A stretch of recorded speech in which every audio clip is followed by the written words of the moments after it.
Hi, this is Karey Brown with Real Estate 101 and eXp Realty. And I am here today with Marilyn Stanley. Marilyn is and this is a long title, Kansas Homeowners Assistance Fund Program Director. Hi, Marilyn, how are you? Hi, I am great. How are you? I'm great. So today we're going to be talking about the funding that is out there available for homeowners and for renters. I know COVID hit everybody pretty hard. A lot of people lost their jobs or got laid off. So there are a lot of different programs. Well, actually, there aren't a lot of different programs out there. There are some that are out there to help you. And I know some offer additional assistance, not just rent, or a mortgage payment. So you are the guru on this. So I'm going to shut up and let you talk about it. So let's talk about homeowners funding right now. Absolutely. Well, first of all, thank you, Karey, for this opportunity to tell the public about the Kansas Homeowner Assistance Fund. First thing to point out, in December, the delinquencies for homeowners in Kansas alone was 11,879 homeowners. So if you think about it, that's what this program is centered around, the Kansas Homeowner Assistance, or CAF, if you use our acronyms. So if you think about all of those delinquencies, this program is finally for homeowners, one of a kind, unique program. We basically, with all those delinquencies, our priority is to try to prevent foreclosures. This could be mortgage payments. It could be property taxes or property charges. So there are four primary categories, if you will. So mortgage reinstatement, that's going to be your past due mortgage amounts. A lot of people maybe didn't qualify for a forbearance or a modification before. So this is where this program can come in and help get someone caught up, bring them whole again. And then if you qualify for mortgage reinstatement, you might qualify for some forward mortgage payments just to get you started again. It depends on your unique situation. Now, Karey, you may know this already, that if someone is behind on their property taxes by 3 years, they can foreclose. So although the pandemic only started a couple of years ago, there could be people that are delinquent or near foreclosure for not paying those property taxes. And so we can help with past due property taxes. Again, the key is past due on all of these things.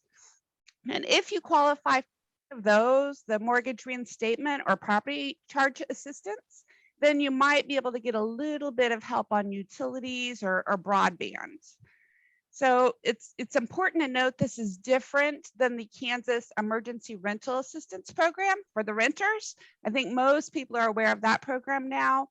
That program had a lot of forward payments. This program is truly for those that are past due and for homeowners.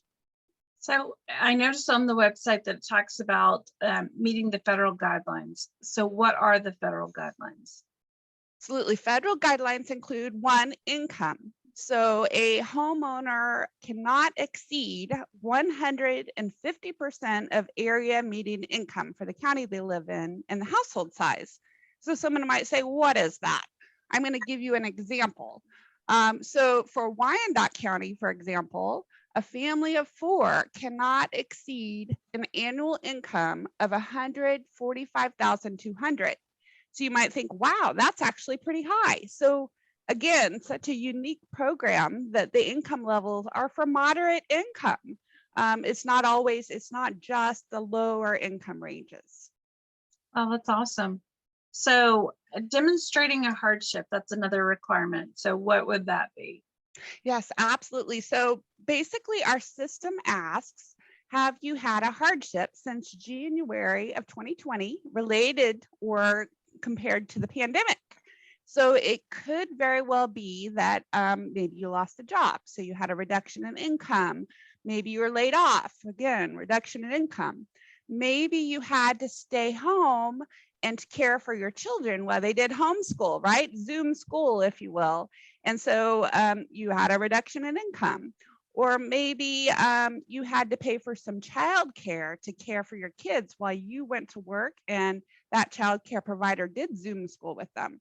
So you had an increased cost of childcare.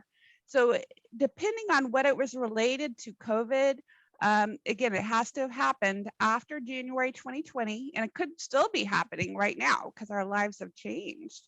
But check those boxes if it is true, and that will qualify you for your hardship. Then it will ask you to explain just a brief, very brief statement what that hardship is. Beyond the income and the hardship, they must be the homeowner.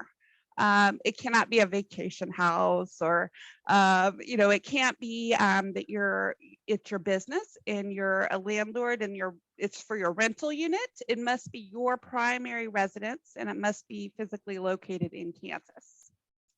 Speaking of landlords, I know that they were impacted quite a bit with the pandemic because a lot of people weren't paying rent. Not everybody's rental properties are paid off. Is there assistance out there for any of the landlords at this time? Yeah. Still going back to the CARA program, the Kansas Emergency Rental Assistance Program. Although that's not my program, I do know that it not only is assistance for the renter, but the landlord as well. They both have to apply to that to get approved for assistance. And the CARA program is still going. It had probably 4 times as much as the CAF program has in funding to assist Kansas. Which is the key thing here. This is for Kansas. So anyone in the state of Kansas qualifies, correct? Absolutely. And each state has had their own buckets of money towards helping people with those programs. There's the federal guidance, if you will, and then each state can make certain policy decisions based on their state. So it is localized in the end. So let's talk about the other things that you guys do there. Obviously, you do a lot of amazing things. And I actually met Marilyn when she was at the Kansas Credit Counseling. So she's got an amazing background and so much knowledge. Yeah, thank you very much. Yes, Kansas Housing Resources Corporation, back when I worked at HCCI, was such a partner agency, and I have the pride to be able to work here for the last year, offer a variety of different programs. Now, the CAF program and the CARA program are these direct assistance programs, which is unique for KHRC.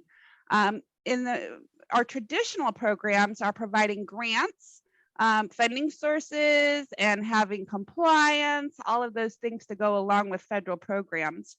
A couple of programs to mention is weatherization. And Karey, you may even want to have a whole podcast on the weatherization program, because again, that's for Kansas too. How many homeowners or renters even need their house weatherized, right? It ends up saving on utility bills. We also have a first-time home buyer program.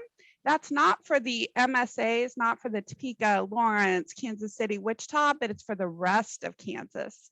And so limited down payment assistance and education through Housing and Credit Counseling, Inc. We also have the Community Services Block Grant. Karey, this is partnering with 8 community action agencies across the states. Before I worked here, I didn't realize there were actually 8 of them. Some might be more familiar in Topeka, the Community Action, Inc. And there's actually 8 agencies like that cover all the counties. And those try to fight the war on poverty. Which is awesome. And so do you guys meet and have plans as far as like programs to put that into action? Yes, absolutely.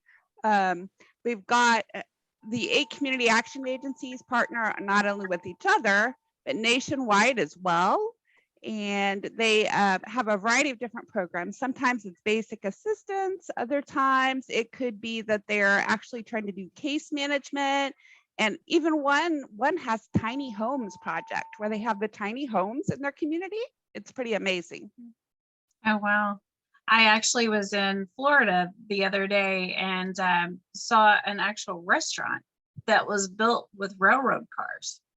And It was phenomenal. I mean, it was really cool.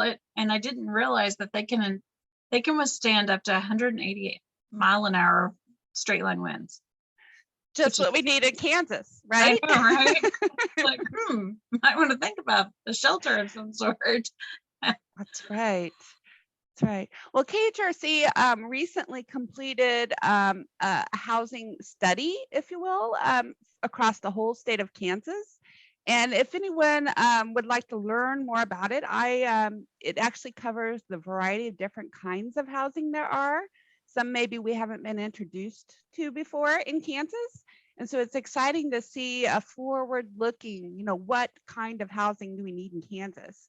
It's moderate income kinds of housing, because if you think about it, some of the higher income people may be having to use the moderate income housing because there's not enough higher income housing, and then moving on down. So if we get the right kinds of affordable housing for the income type, and a variety of new modern housing types, it can make a big difference in our future.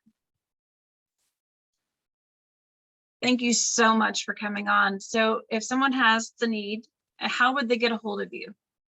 Absolutely. Our website is going to be the most efficient with the information. That website is KS for Kansas, housingcorp.org. Again, that's kshousingcorp.org. And you'll be able to find the applications for both the CARA program and the CAF program right on our websites. Perfect. And if you're looking to buy or sell, be sure and give us a call at 785-213-5188.